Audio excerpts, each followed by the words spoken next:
Хотите собрать команду из друзей и пережить смертельно опасное приключение, которое переживут не все, и во время которого вам придется терпеть лишения и выживать в суровых условиях? Нет, мы не предлагаем вам билет в Челябинск. Это топ-10 лучших кооперативных игр на выживание, и в них вы испытаете этот опыт без ненужного риска для жизни. Строго говоря, это не совсем топ, ведь любое распределение мест между этими проектами получится субъективным, а в комментариях сразу же появятся несогласные, которые хотели увидеть наши десятки другие игры. Так что давайте договоримся так, мы даем вам нашу подборку, а вы пишите в комментариях свою. Можно даже сделать это перед просмотром видео, а потом сравнить результаты. И конечно, не забудьте поставить лайк, наш канал возвращается из глубокой спячки, и сейчас это особенно важно. Поехали! The Forest. Начинается эта игра так, словно она сделана по мотивам сериала Lost. На необитаемом острове терпит крушение пассажирский самолет, и немногочисленные выжившие вскоре осознают, что связи со внешним миром у них нет, и если они хотят дожить до прибытия спасателей, им придется добывать себе пропитание и строить убежище. А вскоре выясняется, что остров не такой необитаемый, как им казалось на первый взгляд. Среди источников вдохновения создателей игры сериала Lost все-таки нет, зато есть культовые фильмы ужасов «Ад каннибалов» и «Спуск». Сражаться вам придется не только с дикой природой, но и с туземцами-людоедами и кое-чем пострашнее. Но спойлерить все секреты The Forest мы, конечно, не будем. Отметим искусственный интеллект компьютерных противников. Они не похожи на бездумных болванчиков и способны устроить незадачливым выживальщикам сюрприз. Впрочем, раз вы ищете кооперативную игру про выживание, то играть планируете с друзьями, а значит, будет кому прикрыть вашу спину. Если вы по какой-то причине пропустили The Forest, играйте обязательно, эта игра подарит вам незабываемые впечатления. 7 Days to Die.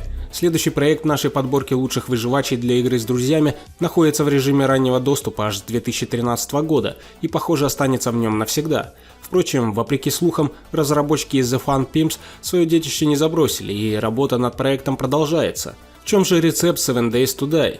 Берем за основу шутер от первого лица, смешиваем его с survival horror, приправляем сверху уместными RPG элементами и размещаем все это в открытом мире. И, конечно, без крафта и строительства никуда. Готовьтесь распределять обязанности вашей команде, чтобы днем совершать вылазки и отбиваться от орд безмозглых зомби, а иногда и враждебных игроков. Игра, несмотря на годы разработки, все еще остается сырой, периодически вылетает, а некоторые геймплейные элементы оставляют желать лучшего. Впрочем, есть решения, за которые разработчиков можно похвалить, чего только стоит физика конструкций, способных рухнуть под собственным весом благодаря тому, что строил их Эдвард руки из задницы. За это время у игры сформировалась комьюнити, которая постоянно ее ругает, но мешает делать это другим. Играть в 7 Days to Die с друзьями можно, и это довольно весело, а к тому же недорого. До 1 ноября она стоит всего 134 рубля в Steam. Друзья, что делать, если вы не можете пополнить кошелек Steam или купить игру на этой платформе ввиду известных причин? У меня есть для вас отличное решение. В описании под видео и в закрепленном комментарии я разместил для вас ссылки на игры из этого видео в тайм-кодах. По этим ссылкам вы сможете приобрести ключи к играм, то есть сами игры или аккаунты с понравившимися проектами, в зависимости от того, на какой площадке они продаются. Сам пользуюсь их услугами уже не первый месяц, рекомендую и вам. Кстати, любителям фри-то-плейных игр, шутеров, различных ММО и так далее, советую заглянуть в каталог с соответствующими проектами. Ссылка на него также находится в описании и в закрепленном комментарии. А мы продолжаем. Raft. Пожалуй, самая дружелюбная к новичкам игра в нашей подборке, и если с жанром выживалок вы не знакомы, а что-то подобное попробовать с друзьями хотите, Raft – лучший выбор. По сюжету мир утонул, большая часть человечества погибла в пучине, в живых остались лишь рафтеры, капитаны и матросы самодельных посудин, дрейфующих по бесконечному океану в поисках припасов и других выживших. Суша в мире Raft существует в виде отдельных островков, на которых вы будете высаживаться за ресурсами и провиантом, пока сюжет снова не отправит вас в путь. Да, в Raft есть сюжет со своим злодеем, второстепенными персонажами и побочными квестовыми цепочками, но в центре истории всегда вы и ваша команда друзей, пытающихся разобраться в причинах затопления планеты. При всех плюсах игры она лишена тех аспектов, которые отпугивают казуальных игроков. В Raft вам не нужно переживать о том, что на вас набегут какие-нибудь прокачанные ПВПшники или к вам на уютный сервер припрется тролль со стажем, чтобы поиздеваться над новичками. Если вы оцените Raft, возможно, захотите попробовать что-нибудь более хардкорное, только упаси вас морской дьявол перепутать его с Rust. Green Hell. Ни один топ игр на выживание не обходится без этой замечательной игры. 2 года назад мы уже делали на нее небольшой обзор, ссылка появится на всплывашке, обязательно посмотрите, если пропустили. Green Hell представляет собой суровый симулятор выживания в джунглях бассейна Амазонки, максимально приближенный к реальности. Окунитесь в мир проливных дождей, подкожных паразитов, ядовитых змей, опасных хищников и, конечно, агрессивных аборигенов, не знающих слова антрополог и не желающих видеть на своих землях чужеземца. Напряженный сюжет на грани триллера и приключений, высокая цена ошибки и, конечно, кооперативный режим. Выживать с друзьями в Green Hell намного проще, но и пропитание придется добывать больше, да и шанс привлечь ненужное внимание возрастает. Рекомендуем игру уверенным в себе любителям жанра. DayZ продолжает наш список самый известный выживач от Bohemia Interactive, и для вашей компании она станет тем самым билетом в Челябинск. И это не шутка. Место действия DayZ – несуществующая постапокалиптическая страна, в которой трудно не узнать отечественные пейзажи. А вам, вместе с другими выжившими, снова придется давать отпор голодным и кровожадным зомби. Но, как известно, зомби – не самый страшный враг в подобных играх. Чтобы выжить в мире DayZ, вам нужна команда, которой вы можете доверять, несмотря на то, что игра уже в самом начале призовет вас не доверять никому. В отличие от Raft и Green Hell, здесь вы не застрахованы от враждебных игроков.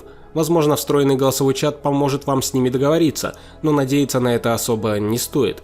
Лучше запасаться продовольствием, оружием и патронами для себя. Интересный факт. В DayZ довольно распространены RP-сервера, отличающиеся от стандартной игры правилами поведения и даже сеттингом. На одном из них, например, игроки успешно косплеят Сталкер, так что если обычный режим игры вам не понравится, есть и альтернативные варианты. Grounded. Молодые зрители нашего канала вряд ли помнят фильм «Дорогая, я уменьшил детей», что не помешает им оказаться на месте его героев.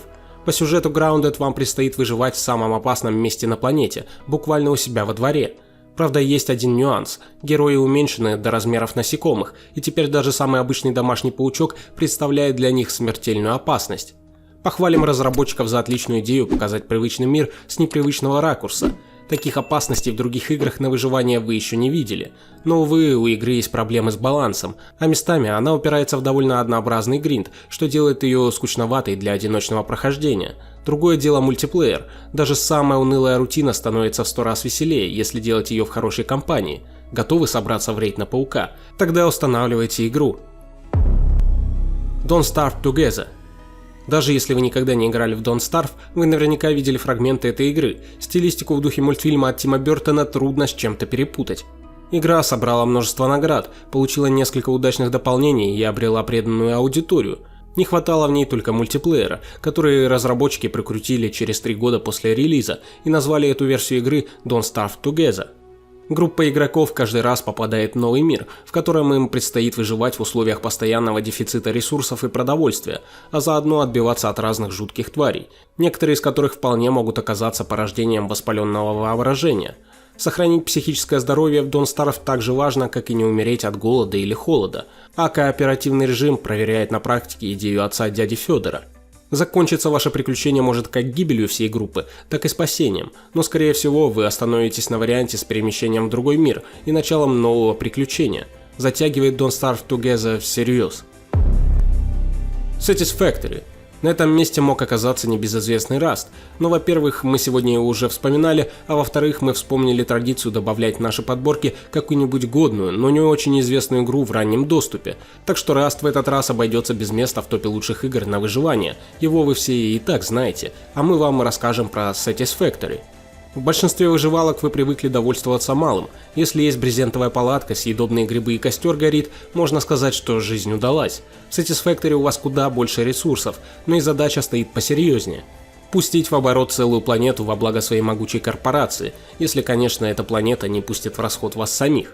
Здесь вы узнаете, с какими трудностями может столкнуться высокотехнологичная инопланетная экспедиция с хорошим финансированием, насколько сложно построить завод в сотнях световых лет от Земли и какие фантастические твари здесь обитают. Но не думайте, что вы будете играть в привычную стратегию про заводы и производственные цепочки, вид в игре от первого лица. Но не переживайте, вам не придется делать все самому, ведь вы возьмете с собой надежных друзей. Terraria. Эта игра, казалось бы, неприметной двумерной пиксельной графикой, уже давно стала классикой. Вряд ли среди любителей игр на выживание есть те, кто не слышал про Terraria. Эта песочница в процедурно генерируемом мире запускается даже на самых слабых компьютерах, а для того, чтобы поднять собственный сервер для игры с друзьями, не требуется быть бородатым сисадмином с 20-летним стажем. Игра отличается глубокой настройкой окружения, позволяющей до мелочей оптимизировать мир под желаемую сложность и стиль выживания. Впрочем, разбираться в этом не обязательно, новички вполне могут довериться компьютеру, ни одно приключение в Террарии не будет похожим на предыдущее. Играть с друзьями на одной стороне или противостоять друг другу – выбор за вами, но по умолчанию мультиплеер в игре кооперативный. А завершит наш как бы топ игра, которая оказалась бы на первом месте, если бы мы задались таки целью расставлять все проекты по местам, и никто не смог бы оспорить этот статус. Майнкрафт – самая популярная игра в жанре за всю его историю, не говоря уже о том, что находки Майнкрафт используют в своих проектах практически все разработчики игр на выживание. Что можно рассказать о Майнкрафт? Это уже давно не игра, а самый настоящий культурный феномен, не имеющий границ. Возможности игры своей компании здесь просто безграничны. Хардкорное выживание, строительство исполинских архитектурных шедевров или просто взаимный троллинг. Время в этом мире летит незаметно. Главное, не забывать про реальную жизнь. Хотя глянешь за окно и серьезно задумываешься, а может лучше и правда забыть, хотя бы на сегодня. Вот такой топ кооперативных игр про выживание у нас получился. Комментарии открыты, и мы с нетерпением ждем там ваших подборок. А в какую выживалку вы играете с друзьями и почему? Может, расскажете самую впечатляющую историю, которую вы пережили в ней вместе? Прочитаем с большим интересом. Друзья, спасибо за поддержку лайком и комментарием. Также вы всегда можете поддержать авторов любой суммой, хоть в 10 рублей, если контент вам понравился. Реквизиты указаны в описании.